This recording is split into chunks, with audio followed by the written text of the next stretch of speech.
Hey everybody, I'm Benji. Kind of got that already. So I live in Nevada City, and I also have a place in Reno. That's where my wife works as a doctor. So I kind of go back and forth between those two places. I have my 11-year-old kid here. So I've been around in the Nevada City area for a while. I worked at Telestream a while back. And then since then I've kind of been hustling my own thing and doing a lot of stuff. So I'll kind of go through this presentation, and then if you guys have any questions at the end, we can just talk about a bunch of stuff. So the name of my talk today is I Market What's Social in Mobile and VR. And here you'll see there's a bunch of different pictures. We have VR chat, we have Rec Room, we have Instagram, we have Dote, we have LinkedIn. So there's a lot of social media, as you all know, and it's all pretty different, but all has some interesting similarities that I think are compelling as to why it works with humanity. And we can talk more about that. As for me, I'm the CEO for Tsuji. We've been around since 2017, June, I think. So it's been 2 years. And I'm the tech founder, so I built the prototypes that I'll be discussing now that are full products. And before that, I was CTO at Whim, which is a dating app we launched in San Francisco, New York, and Los Angeles. Had over 40,000 users, kind of did a subscription model with it. It was really exciting. It was very much a dates, no texting. So it was really about setting people up on physical dates using kind of this cool algorithm that we designed to connect people and actually have them show up at bars and cafes and meet up and hang out and potentially fall in love or whatever. I left that to start Tsuji actually because I really wanted to connect people through play. So that's what we'll talk about more. Before that, I was CTO for Cognizant Productions, which was a live streaming film festival platform in 2011. And we ran a few film festivals using it, and one of them we had 50,000 simultaneous viewers during one of our segments, which was like, that's a crazy number for 2011, which is pretty cool for me. And before that, I made a game called Pronto Blast, which was a really fun iOS game where you control this little dinosaur that lights his farts on fire and collects eggs and gems and tries to save the planet from the impending doom of the asteroid. And what? Yeah, exactly. And we did a Kickstarter for it, and it was successful. So we raised money for that. I was able to, pay several months of engineering for myself and for a couple other people to make it happen. It was a cool thing to do. There's my contact info.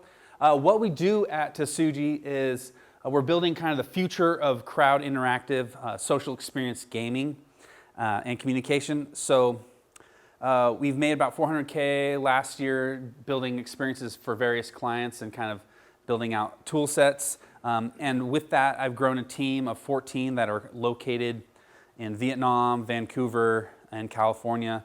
And we've built out Vrumble, which is this augmented reality video chat and live streaming game show platform for mobile, for VR. And we are really taking that and now moving it into the stadium. So high school stadiums, college stadiums, music venues, huge kind of things. And our big thing is that we really want to connect people and engage the crowd at these events. So you could kind of think of it as a Twitch plus FaceTime plus the Price is Right experience for being at home or in the stadium.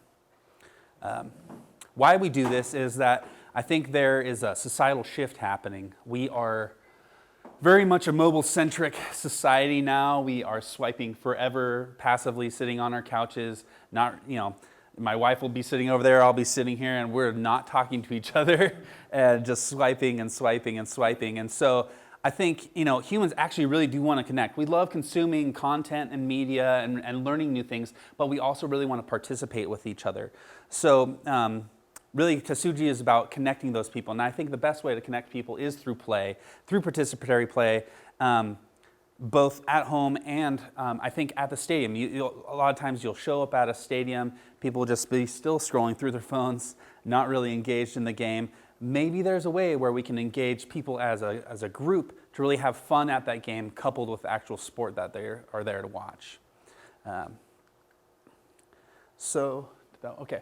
So how we're doing this initially is our crowd engagement platform. So we've built out a system that kind of has the roles of host, participants, audience, and ticketing built in.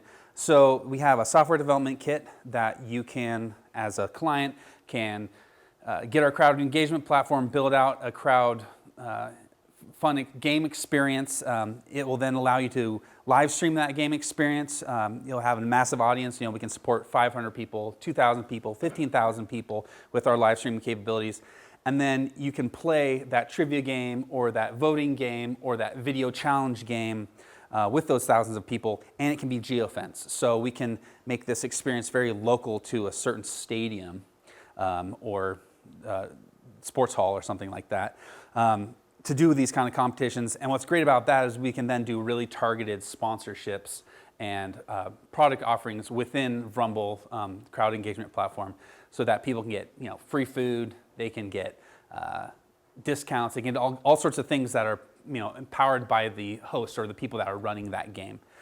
We also have an admin system on the web. It's kind of a dashboard that lets you kind of put in the metadata for all these games, kind of control what the sponsorship package looks like, how you do the monetization on that, and then analytics, so you can really understand the users that are playing your game at your big stadium event, which is really cool because as a stadium owner, as a franchise owner, you really want to see what's the impact of these 57,000 people over the course of a season. How do they actually interact with the content, and how can we get them to come back and play more games? And come to the actual sports. With that, after the crowd engagement, everyone's been playing the game in the stadium. The cool thing is that we have Rumble, which is kind of the follow-up experience where now that you've played that game, you've left home, you can actually video chat with some of the players, that some of the basketball players or some of the football players or some of the esports players, and connect with them over video chat. Or you can video chat with your friends playing our in-app games, which we right now have a trivia game, and we have like a tanks battle royale game embedded within. And so you can video chat while playing that game. You can see each other's real-time interactions, and it's pretty cool that way. And then there's also the ability to live stream that. So live streaming is obviously a pretty cool thing, and esports is a really huge thing. I think it's second to NFL now as a group participation thing.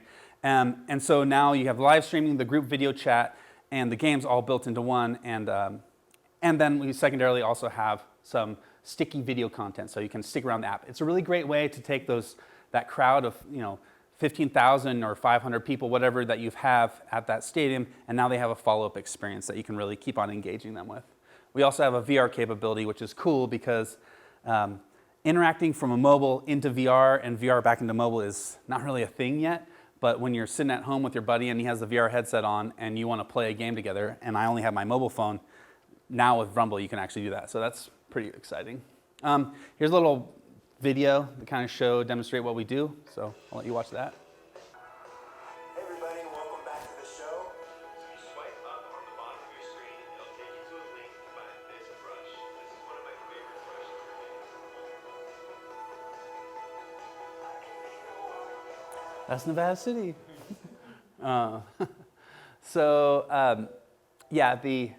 We love Rumble, and so it's live on the App Store now, so if you guys want to get it, you can get it.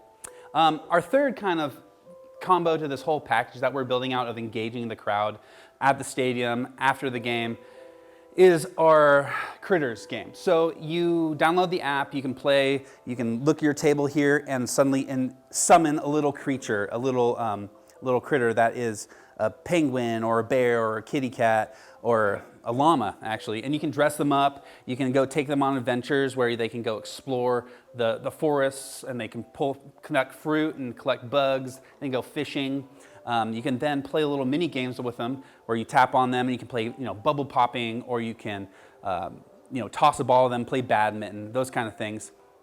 And then all those things that you collect, you can kind of turn them into the marketplace, get some critter coins, and kind of dress yourself up in a cool way. There's also a fun little face mapping feature to it where you can record statements and it'll sing back to you and such. But it's fun because this kind of creates an avatar. This can kind of create a fun experience for kids who go to these crowd experiences, like going to a stadium, and they can play with their critter, who is then mascotted. Maybe you go to a Diamondbacks game and you have Baxter, the mascot, and you can play with Baxter. You can put on, have Baxter be a custom little mascot that you can play with. And then you can then take that experience and actually bring it back into Rumble. So you kind of have an avatar in a sense. One other fun thing is that you can play with your critter and your friend's critter. Maybe they're in New York and you're in Nevada City, and you can actually play on the same surface together, which is kind of really cool shared augmented reality experience across thousands of miles. It's kind of a cool thing that happens. And with Rumble, you can audio chat over the top of that, so you guys can all hang out playing with your critters, which is fun. So with these three things, really, as a social network with Rumble, and then as our engagement to the audience, our way of customer user acquisition, social media is a big space. It's a very huge landscape. There's a lot of players in this space, and everyone's trying to do a specific different thing. And that's what's interesting to me to really study. And I think what I really wanted to talk about during this talk was just what is the social landscape and how does it relate to augmented reality, VR, and mobile, and what are we kind of all doing about it? As you see here, you probably recognize a few of them. We have, in the gaming area, we have Trivia HQ, we have Caffeine and Twitch and Camcord, and then we have more of the streaming side. We have like Mob Crush. Down the social networks area, you have like Snapchat, Facebook, WeChat, Bigo Live, and House Party. House Party just got bought for 50 million. No, sorry. That number's not shared. Actually, they did get bought by Epic Games, who owns Fortnite. They raised 50 million prior. So that's a really interesting signal that these kind of social networks are getting bought up by potential acquirers. And then you have messaging on the side. So Rumble's kind of in the middle of this nexus. And what's interesting for me to look at all these social networks is what differentiates them and why do some of them succeed, some of them don't, and what does, as a builder of a social network, what can Rumble do to kind of adopt some of these techniques or behaviors, and how do we also differentiate ourselves from it? Over the course of 2 years of building this, it's, you very much try to differentiate yourself, because that's one of the most important things about running a business, is differentiating and identifying your market. So to me, it's about behavior. Kids really want the next expression. We're definitely targeting Gen Z with our product.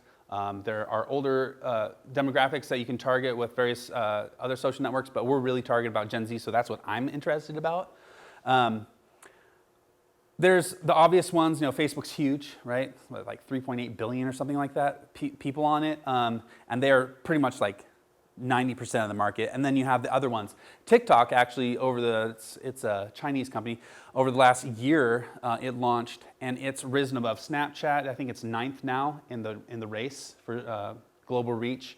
And really, for me, understanding their behavior and how they did it was what's compelling. So they built out a tool set that allows you to compose really short, fun video clips and couple short music licensed to those video clips, and then kind of build off that, and then they built in a commenting system. So really the behavior, that feedback loop, is really nicely tuned, and they targeted the crap out of it towards Gen Z. They spent millions of dollars. They just have super deep pockets, spent millions of dollars on adverts to really target that audience.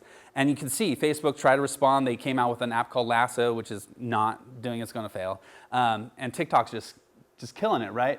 And now they're actually talking about wanting to buy Snapchat. So it's really interesting. You take a company that started, a year and a half ago, and now they're going to buy an incumbent, social media Gen Z company. That's what's crazy about this landscape, is really things can change from day after day.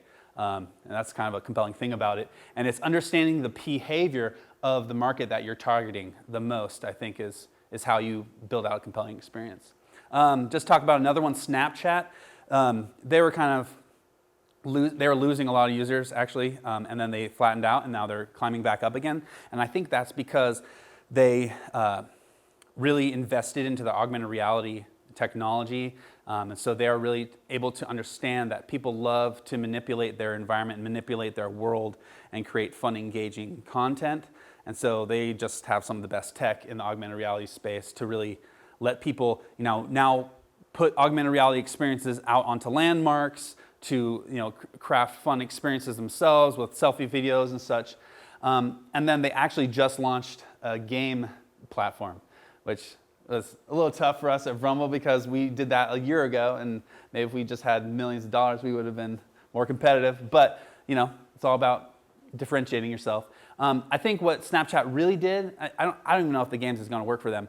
What they really did was they built out SnapKit. So they built out a software development kit that really allowed other app developers, other platform developers to leverage the unique capabilities of Snapchat, their stories, their advert capabilities, some of their AR sensibilities, their landmark tools, and let people build experiences or build extensions from Snapchat, leveraging the network effect that Snapchat has with millions and millions of users to be successful. So, and a great example of that is YOLO. So YOLO launched, I think, 3 weeks ago.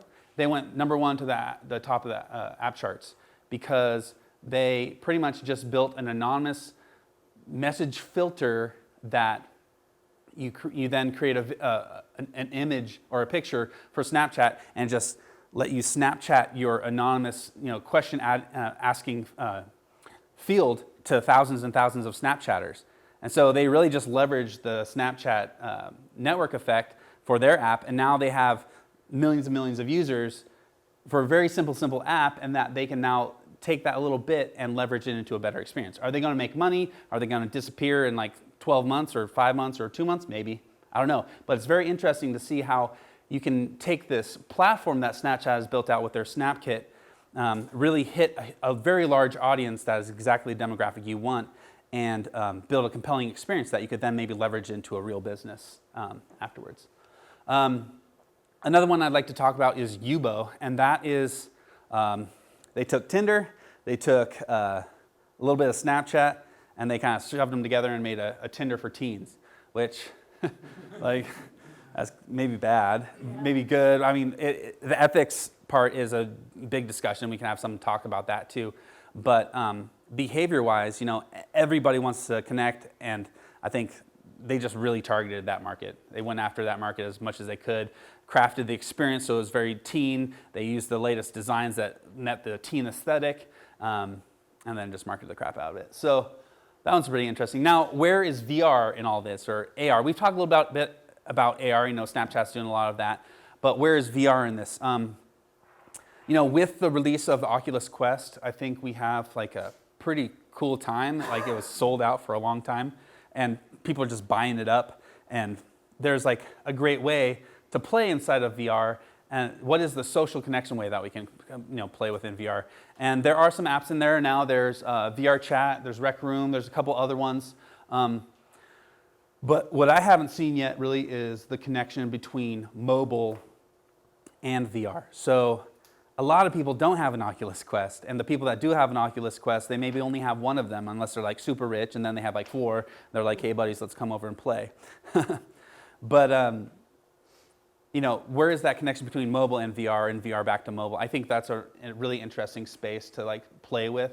And so that's what we've been doing for the last 5 months with Rumble, is building out a VR mobile experience. So now we can video chat back and forth from our mobile into VR and VR back into mobile, and live stream into it and play games together. So that's something that we're going to be launching, in the relative next couple months, and something really exciting, because if you then build that capability and then build compelling experiences, we can now bridge that gap.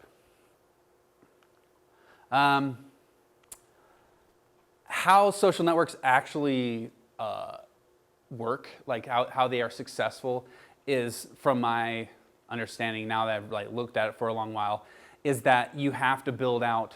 I mean, Facebook, before they dropped the news feed into their experience, I don't think, they did well because they had messaging and such, but when that news feed dropped, when they had that asynchronous content to consume, that's when people really got sucked in, because to meet face-to-face or to connect in a real-time manner, something that we really want to do with Rumble is where you connect with a real-time manner and hang out, like House Party or some of those other apps.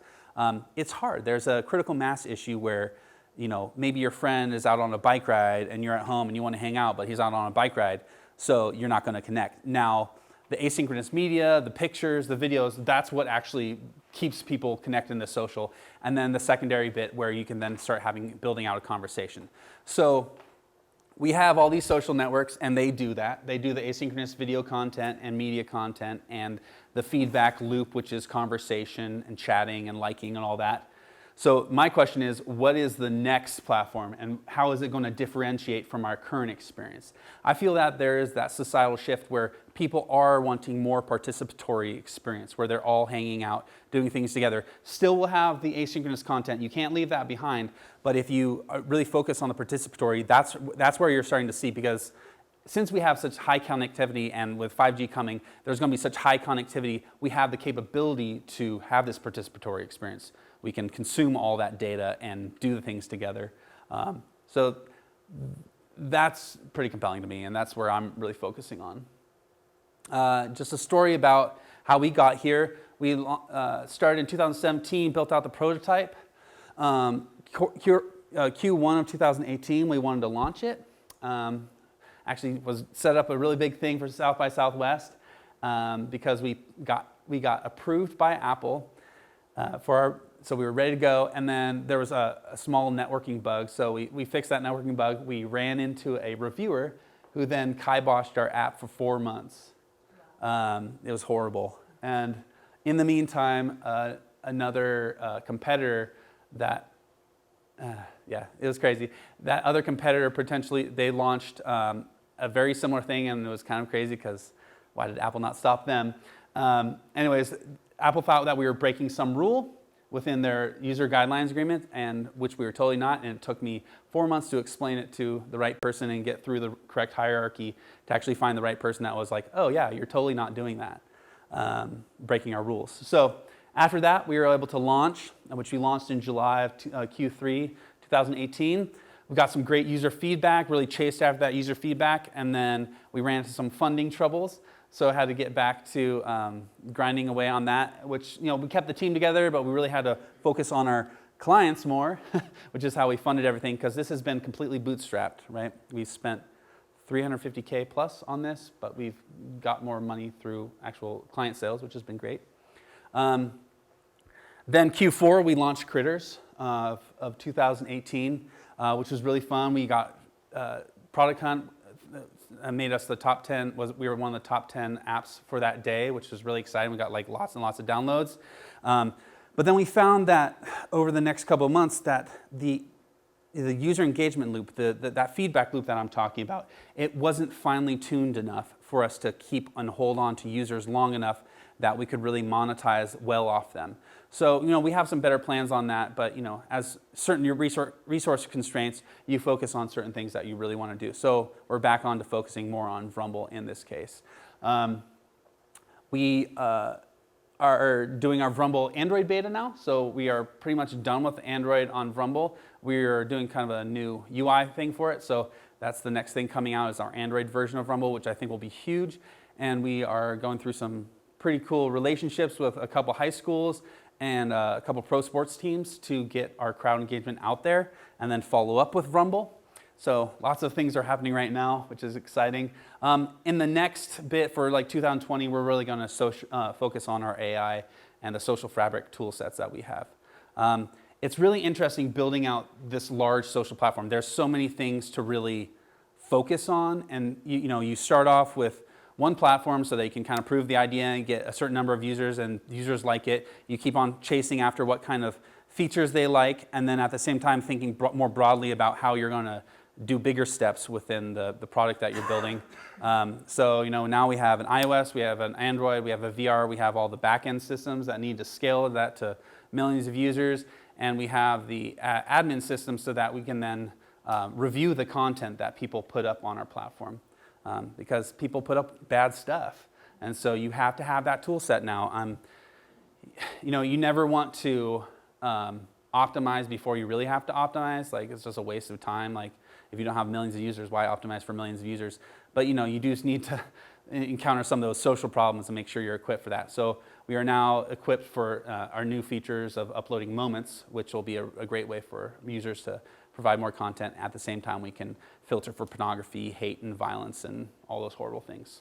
So that's really cool. Team-wise, I talked a little bit about it, but I want to talk about kind of the process a little bit. So I started off building the prototype. I then met somebody, it was a friend that is in Vietnam. She connected me to an engineer that was over there.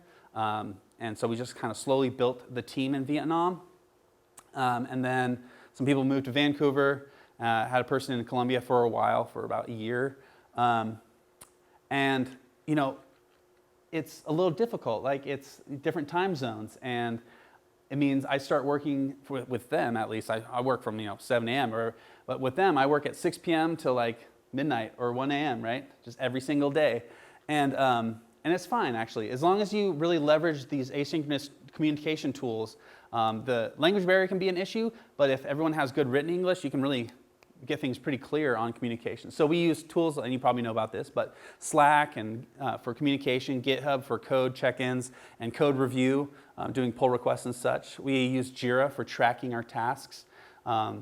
We also kind of use a Gantt chart coupled with the Jira so that we can kind of see what are we doing this week, what are we doing next week. That's been really good for telegraphing what we need to do in the next couple sprints. We use the Google Cloud and Suite for emails and all that stuff. And then we use a various collection of DigitalOcean and Google Cloud backend services coupled with Golang and Node.js and Redis and MySQL. There's a bunch of technologies to make our services actually function, and Firebase. And then we use Figma, which is actually a new thing that we've been using. We use Sketch a lot to build up our designs, but Figma is an online collaborative design tool that's just like Sketch, but in the cloud, and you can see everyone's mouse running around when you do the designs. So for a distributed team that's located in Vietnam and Vancouver and California, having everybody be able to be like, that's the thing that we're talking about right now over Slack or over our Zoom video chats or over our Rumble chats, it's been an amazing tool. Daily meetings are important, just to kind of check in with everybody. I try to make them super short, but focusing on the product is definitely required on that. Otherwise, it can be slow, and you don't want to be slow. Slow is bad. Lessons. So lessons I've learned and what's next. Really want to understand engagement. That's, I think, just something I'm always going to be kind of obsessed about is like, what do users like? Why do they like it? How can we shift and change that more so that we continue to encourage what they like at the same time, recognizing our own internal vision and keeping true to that. So what are the first users into? That's like something you really want to pay attention to and provide that novel experience that's relatable to them. And take those lessons and apply again. So knowing what your feedback loop is, making sure that that exists, that's very important. And then how do you create the experience yourself? Understanding it and maybe having a further vision of maybe just your users thinking about it, but what your further vision is and how you're going to tie it all together. That's something that's exciting to me. And for me, that is human expression. I think that's what people really want to do. They want to play and they want to participate. So that's what we do at Tsuji with Rumble. Thanks, everybody.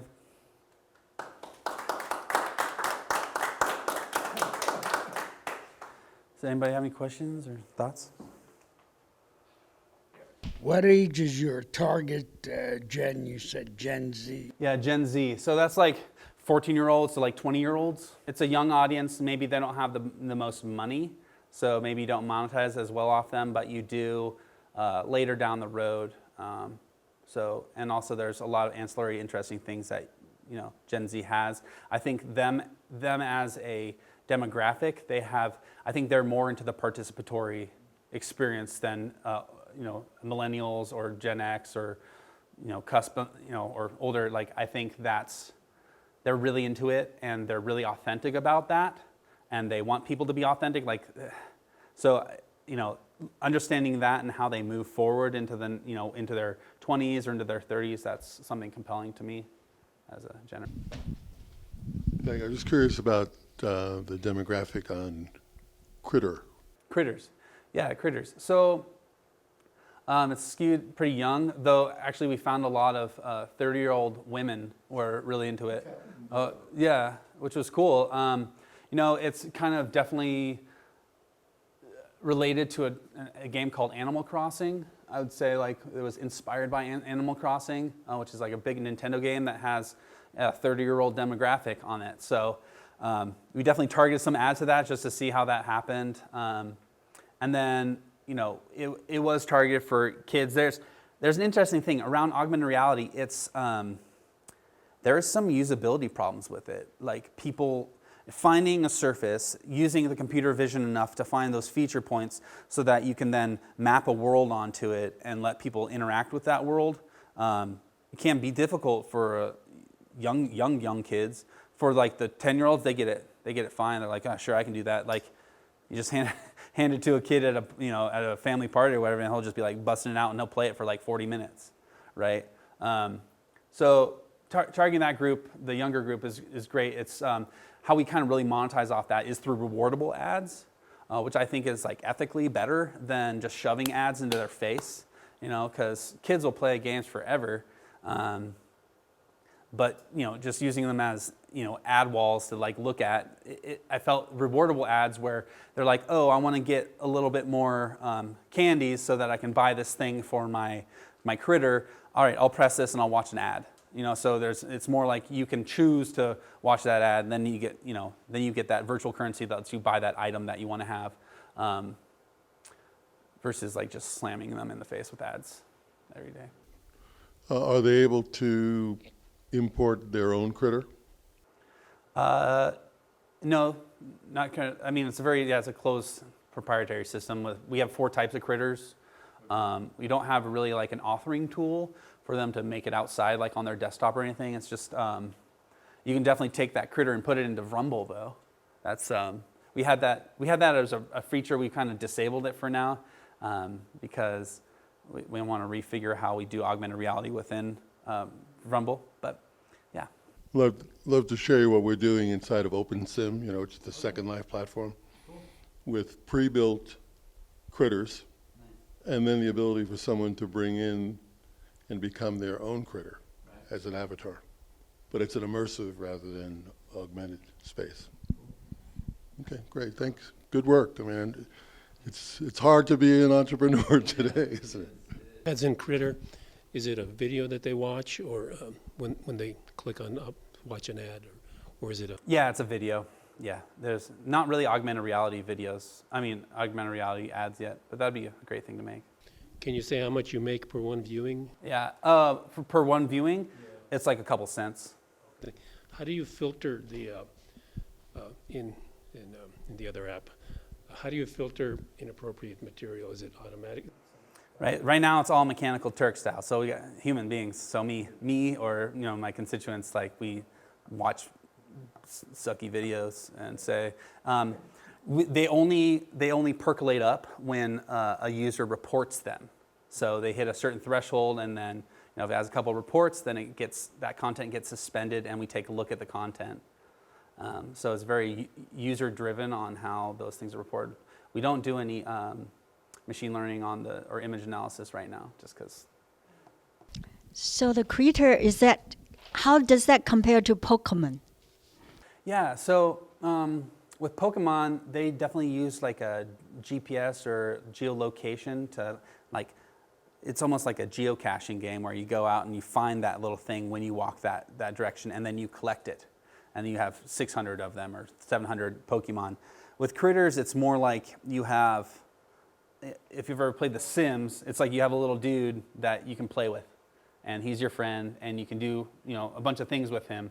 It's not necessarily like you and that critter are going out and exploring the world. So not really a geolocation experience, more of a stationary look at your... like your home pet. Yeah, your home pet, exactly. Tamagotchi, maybe, more like that. So do you know what Facebook used to filter like those, inappropriate material? You say voice, yeah. They use a lot of AI, a lot of machine learning stuff and then they also have a reporting mechanism.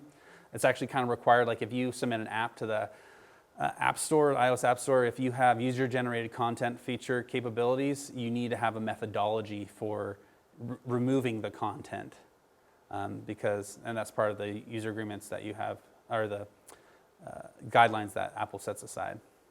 So Facebook has always been doing that. They have to. There's reporting techniques and there's AI for that as well. Thank you. Are the rooms private, public? Are they invite only? How does that work in terms of?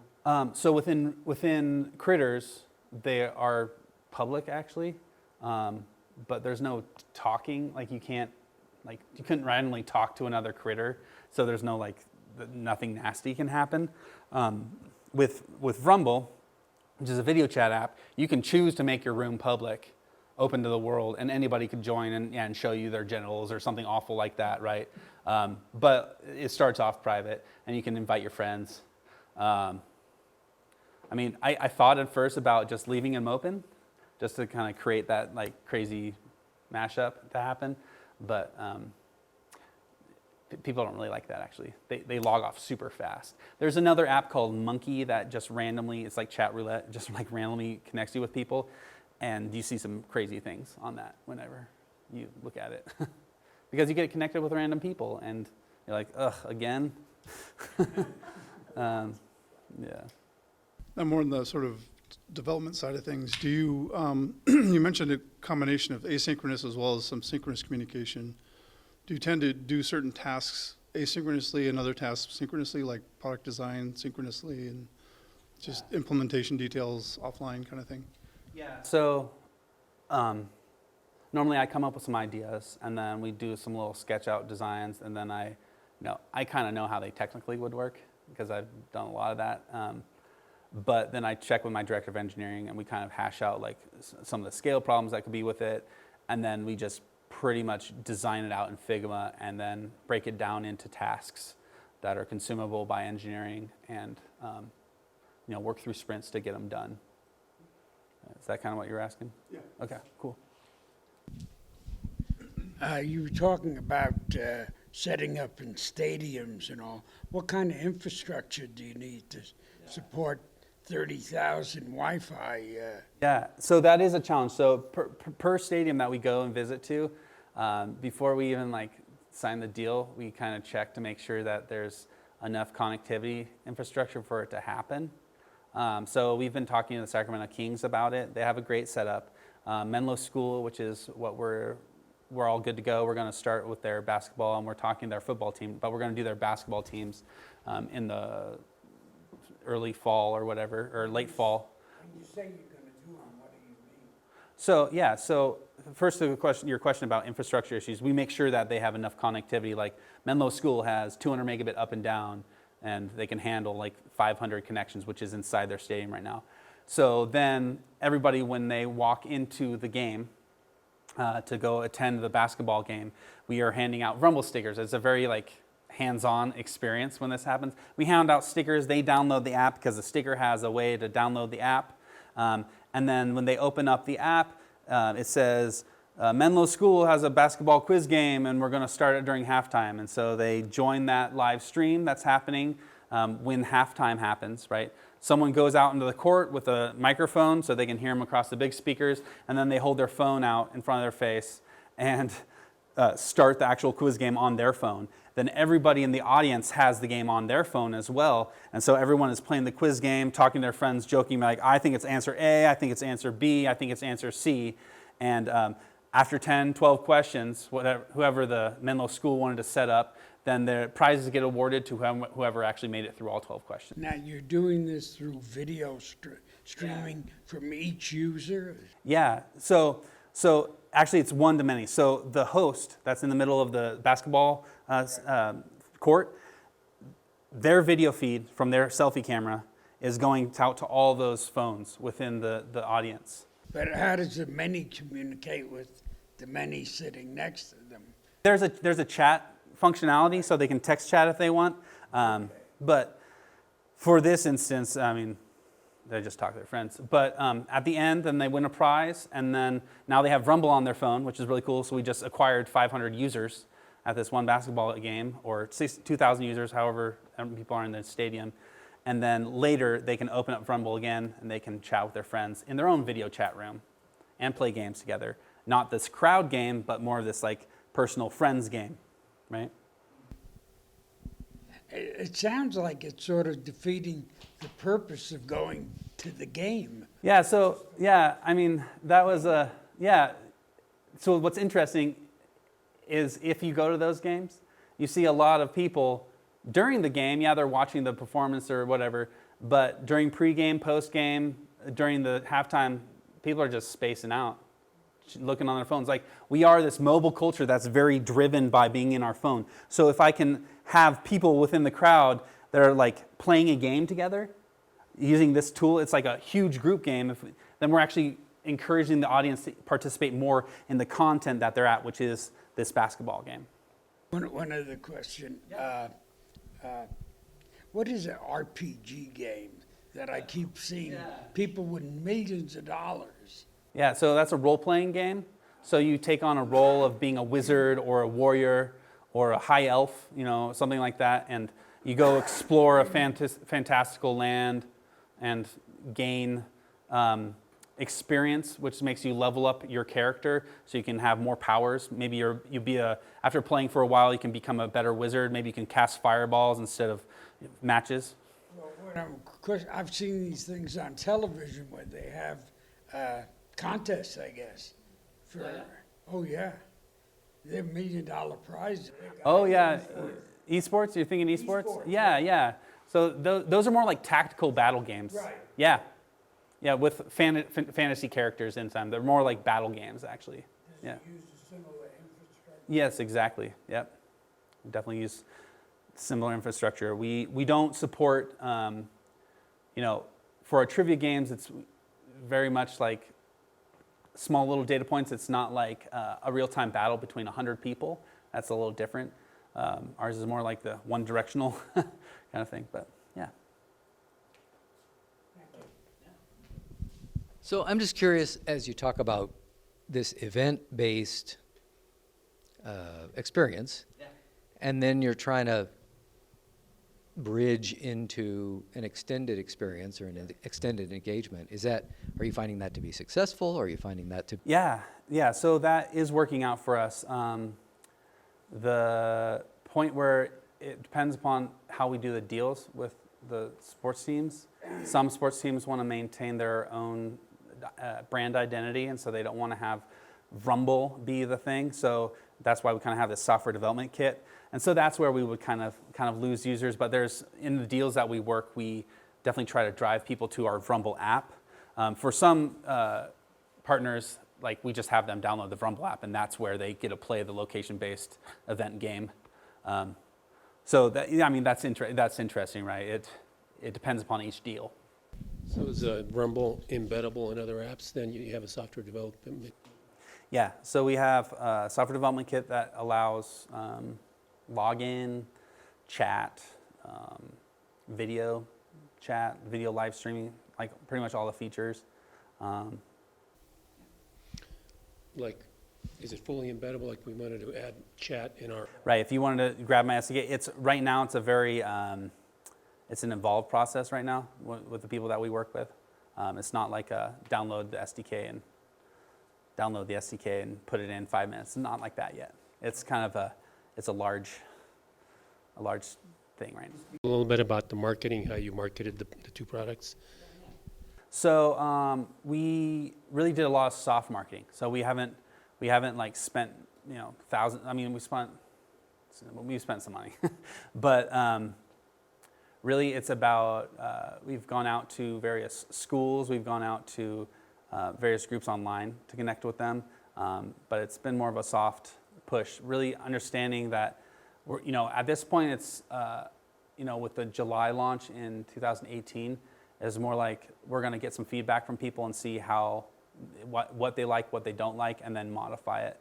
So now that we have the Android version about to launch and the iOS version, we're going to be taking that and going pretty big, specifically in India, actually. So that's where we're going to be doing some big marketing pushes. Since it's been bootstrapped, we don't have tons of money to spend on marketing. So it's been more like organic as much as possible. I did read, there's been some opinions out there that like paying for, acquisitions of users is actually just like really nice. It's like a false flag to how you actually develop a product. So we've been just kind of sticking to who do we get when they come through. We spent some money on Facebook, some money on Instagram, but found that that was just really costly. The best way that we found is through hiring influencers. It's like a better cost per user for downloads. So, yeah. Thanks all.